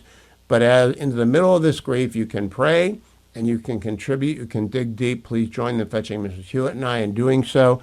Head over to HughHewitt.com and hit that Help Texas bar at the top, the banner at the top. Or you can call 855-359-4673, 855-359-4673, or just text Hewitt, H-E-W-I-T-T, to 51555. They'll send you a link on which you can donate. But I think the easiest thing to do is Help Texas banner at the top of HughHewitt.com. I've got to play for you Mr. Mamdani, and I've got to preface this. Mr. Mamdani is going to be the mayor because Andrew Cuomo refuses to withdraw. That means there'll be Eric Adams, Andrew Cuomo, and Mr. Mamdani, and Curtis Sliwa. And I doubt that Curtis will get out if Andrew's not going to get out. And I just think they're going to end up with a communist, anti-Semite. That's my opinion. I think he's actually a communist. I don't mean like a Leninist. I don't think he's a Maoist or Pol Pot kind of guy. But when you talk about decommodifying housing, you're actually against private property. That makes you a communist. Not simply a socialist. I think he's a communist. I also don't think he's that bright, but I wouldn't know for sure. It's just an opinion. I do believe he's an anti-Semite based on exchanges like this one, cut number 7. Okay, hold on, sorry. Liz, Kim, I think? I'm here. Where are you? Oh, there you are. Hi, Sarah. I wanted to ask you about 2 big meetings you're expected to have this week. One with business leaders tomorrow and Wednesday, I believe, and also with Representative Hakeem Jeffries. Now, with respect to Jeffries, it's been reported that he wants to have a discussion with you about your defense of the slogan, globalize the Antifada. I wanted you to address that, but it's also continued to be misreported that you use that slogan. And I wonder what you make of that. Is that intentional misinformation that's being spread by people who don't like you? Or is there something that you regret about how you answered that question in the Bulwark podcast that kind of maybe left open this idea that this was a slogan that not only, that it wasn't so much that you defended it, but that you yourself would use it? I can't speak to the media coverage of it.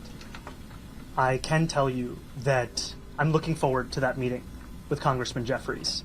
And in the conversations that I've had with him, they have come back to the very urgent issue of affordability and the way in which the challenge that we are presented with is reminiscent of that was faced by the greatest mayor in our city's history, Fiorello LaGuardia. A challenge of taking on anti-immigrant animus and standing up for working people across this city.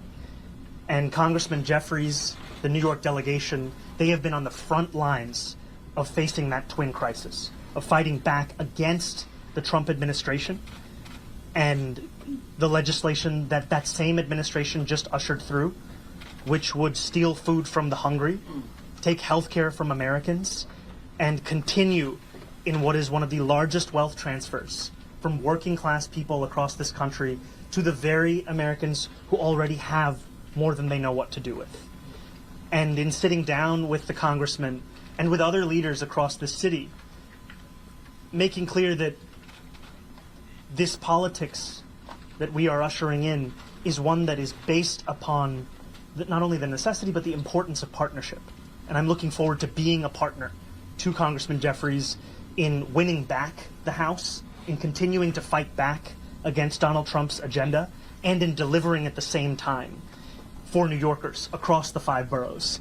And in the meeting that I will have with business leaders this week, making clear that the positions I hold, the fiscal policies I've put forward, they are the same ones I say at a press conference, at a rally, inside a meeting.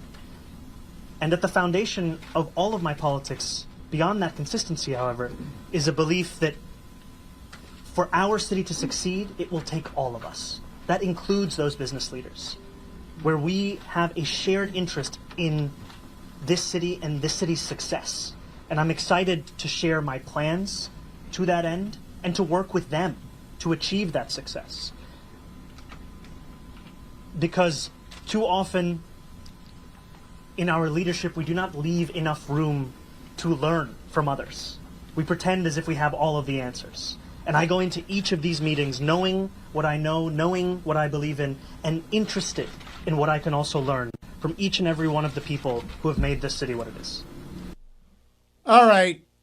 It's not that hard to say I condemn the phrase globalize the intifada. I've never used it, and I condemn it. That's very easy to say. He won't say it. Ergo, he's not condemning it, and he's refusing to condemn it. When you refuse to condemn something, you are complicit in its spread and in the people who weaponize it and use it to intimidate Jewish Americans and Jews generally. I think Mamdani is anti-Semitic. I think he refuses to answer questions, even softballs like that one from that reporter. New Yorkers, be aware. It's going to be a nightmare for you because this guy is as slippery as a fish with oil on it. This brand new book, 2024, came out over the weekend. It's by Josh Dawsey, Tyler Pager, and Isaac Arnsdorf. Right before the program today, I spent 45 minutes with Josh Dawsey, with whom I used to work at the Washington Post. Josh has moved on to the Wall Street Journal, and I moved on to Fox News and Salem News Channel. But Josh joined me for 45 minutes today to talk about this book. Here's another excerpt of that entire interview, which is now posted in my YouTube channel. If you want to go watch the whole thing, and I hope you do, I would love for you to like and subscribe to the channel. When you're there, here is part 3 of the conversation with Josh Dawsey about 2024. The video call that followed that decision, this has been reported in other places since 2024 came out. The chief of staff convenes a video call to discuss reacting to a Supreme Court decision, and Hunter shows up on it. Now, in it, you report that White House counsel Siskel told Hunter's presence was inappropriate on that call. To whom did he tell that? who led to the chief of staff's office. And one of the things that was quite interesting to us on the reporting, Hugh, was how much Hunter came up, how often the president was talking to his son, how often he, was around. Hunter was a pretty repeated presence. I think both in the president's personal life, but also in his political life. And there was a frustration among White House aides, Anita Dunn and Bob Bauer and others, because President Biden did not want to talk about his son Hunter's legal problems and how they were affecting the presidency. And there was sort of a sense of, we can't touch this, we can't talk about this in an official way, but Hunter was always there. Well, why was it inappropriate, though? Why did Siskel think it was inappropriate for Hunter Biden to be on the call about the White House's reaction to a Supreme Court decision? Well, I think A, they didn't know that Hunter was on the call. It's not like he was announced, and B, he just sort of piped in to tell White House lawyers how he thought how his father should respond to a Supreme Court decision. I mean, that's not usually how White Houses work. Presidential family members don't just get on calls and tell the lawyers what to do without. Oh, Josh, I am a veteran of the White House counsel's office, and they most certainly do get on calls. I think Fred Fielding spent a long time with Nancy Reagan, if not every day, most weeks, talking to her. But Hunter, I'm going at the fact. I don't know Mr. Zients, and I don't know Mr. Siskel, but somebody dropped a ball here if they had not laid down lines of demarcation that Hunter was not to cross. And it was apparent to me they didn't. Do you think they ever told him what not to do and what to do? I don't think they told Hunter directly, no. Yeah. You mentioned Anita Dunn.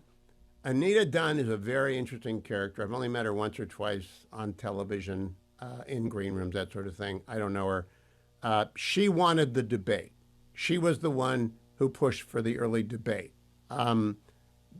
Confirm, correct? That's what we agree? Yes. So is that why everyone hates her now? Because it was such a disaster? It wasn't just her. I mean, we obtained for the book this 6-page memo that the president's advisors gave him outlining their case to do a debate in June. And they said, you need to get public attention on you. You need to stand up against Trump and show in their mind that you're a more serious candidate than he is, X, Y, Z. I mean, it's a pretty long memo that we have since was published by Playbook and, was in the book. And why they really wanted to do the debate, at least what our reporting indicated, is that they knew the race wasn't going well. They were not gaining steam. Trump was leading in a lot of the key states. They needed something to shake the race up. And, they believe that with extensive prep at Camp David, the president spent, more than a week out there. They had all sorts of people working with him, Steven Spielberg even working with him at times. They had all of this effort to try and get him to do, a decent performance that night because they believed that they had to have it, basically. There was some in Biden's orbit who did not want him to debate. Some donors, some low-level aides who had seen him at fundraisers. There'd be fundraisers he would do with 50 people, 40 people, and he would wheel teleprompters into people's kitchens, and they thought that was pretty weird. There were people that were concerned about it, but among Biden's sort of inner circle, Donald and Recision, Anita Dunn, those folks, they believed that he had to debate, and there was no other option. Back on page 59 of the book, though, Zients and Anita Dunn had serious reservations about the octogenarian's ability to win, but they largely kept those concerns to themselves. What do you think about that? Wouldn't you, if you're the president's right arm, his chief of staff, and his comms director, and you don't think he can win, that they were shutting up about that? How ridiculous is that? Well, I think they hoped he could win, but that the numbers weren't moving in their direction and they weren't seeing much enthusiasm. And one of the telling signs, I think, of the book is how many times we kind of chronicle this throughout the book. The Democratic Party's voters told them they didn't want something and they sort of gave it to them anyway, right? There were so many red flags and warning signs throughout. If you look at the numbers 2022, 2023, much of the party did not want Biden to run again. He was going to be 86 at the end of the term. They were seeing his performances in public. And we have this anecdote in there where Ron Klain, as chief of staff, David Axelrod goes on TV, does an op-ed, and raises questions about whether Biden can run and win again. And Ron Klain calls and says, I don't know why you're doing this. There's no Obama out there. Who else is really going to do it, right? And I think they all hoped, at least what the reporting for the book indicated, that they could just sort of like push him through. Josh, what strikes me, I interviewed Jake and Alex last week. I interviewed John and Amy a couple of months ago. Everybody knew that the president had slipped, at least physically and probably cognitively. I went through line by line with Jake and Alex all of the variety of situations. Hundreds of people knew Joe Biden would lose it for an extended period of time. His train of thought, his ability to gather a coherent sentence. Hundreds of people knew, and still they pushed on. And the only explanation I can come up with is that both the family plus Donald and Machete had something to get out of it, because it's insane trying to run that guy for president. Not only do they push on, I mean, if you look at the reporting that my colleague Annie Linsky and others did in the Journal last year, they sort of chronicled in pretty vivid detail all of the ways that Biden had slipped. And boy, did they ever. And I go on to my conspiracy theory, and I'm not a conspiracy theory guy, is that they knew he'd blow up. They pushed him onto the stage. Either they thought Trump wouldn't accept, or they thought he would blow up. Those don't correlate very well. But boy, this book is fascinating for the complete breakdown of the Democratic Party operative. Remind you, I'm in the Relief Factor studio. I do some work on it after the program today. It might look a little bit different tomorrow. We'll see. Relief Factor never looks different. Always looks like this. Always does the same thing. 4 ingredients: icarian, curcumin, resveratrol, and omega. If you take it every day like I do, you'll feel better every week like I do. And when you hurt yourself like I did 3 weeks ago, it will help you get better quicker so that you can do a 10K or a 2-mile or whatever is your exercise. You might be a swimmer. You might be a gym rat. You might just be a trundler like me, or you might be a water skier. I don't know. Is that exercise? Doesn't seem like it's exercise. Probably is exercise. I made a mistake on radio once saying I didn't think cheerleading was a sport. Boy, did I hear so cheerleading's a sport, don't get me wrong. But Relief Factor, whatever it is you're exercising with, or you're getting older, definitely, try it. You will find it's remarkable. Call 1-800, the number 4, and the word relief to get your first order at $19.95, 3-week starter pack. It's special. They lose money on every first order. It's less than $1 a day for you to try Relief Factor. You use 3 packets a day for the first weekend, 2 packets a day for the second week, and then 1 packet a day for the third week. And then you'll know that your tennis elbow or your bad back or your neck is either fixed or it isn't, whatever that aching pain is. And then you'll know. And if it is gone, you'll keep using it like I keep using it. Call 1-800, the number 4, and the word relief, 1-800-4RELIEF, or go to their website and find that starter pack at relieffactor.com, relieffactor.com. One more poll from my interview with Josh Dawsey. All of it is posted at my YouTube channel, Hugh Hewitt on YouTube. Please go and watch the whole thing. Here's one last bit. Well, I've got to say, I am amazed on page 106, where we're talking about the first debate, not the second debate. The president signed off on an early debate, and they quickly struck a date with the Trump campaign and CNN for June 27. I suppose you can write it that way, Josh, but that's not really how it happened. They issued a video challenge on May 15th, a video challenge that was nasty because President Biden said, and I hear you're free on Wednesday, when Judge Merchan had him in court Monday, Tuesday, Thursday, and Friday. I hear you're free on Wednesdays. And then there were as many cuts in that as the NBA slam dunk contest. He was just jump cut, jump cut, jump cut. I don't think they expected Trump to accept. He accepted on my program that morning. He accepted on Truth Social before he came on my program. I actually think Team Biden thought Trump would say no, and then they would have an out. That's what I think happened. Dispel me, contradict me. Trump had said publicly he would debate anywhere, anytime, and there were folks in Trump's camp that we talked to at the time that didn't quite love that so much because they thought it kind of undercut their leverage to negotiate the terms of a debate as they wanted it. The anchors, the times, the questions, XYZ, because the president had said, anytime, anywhere, any place. And then, he did it, right? I mean, Trump said, I'll debate. And I think both, you know. Now you're going to have to both listen to the Trump rest of it, YouTube, to find out whether or not Josh agrees with my one conspiracy possibility that they hoped Trump would accept and they knew that Joe Biden would fail and they could get him out of the way. It's the only thing I can come up with.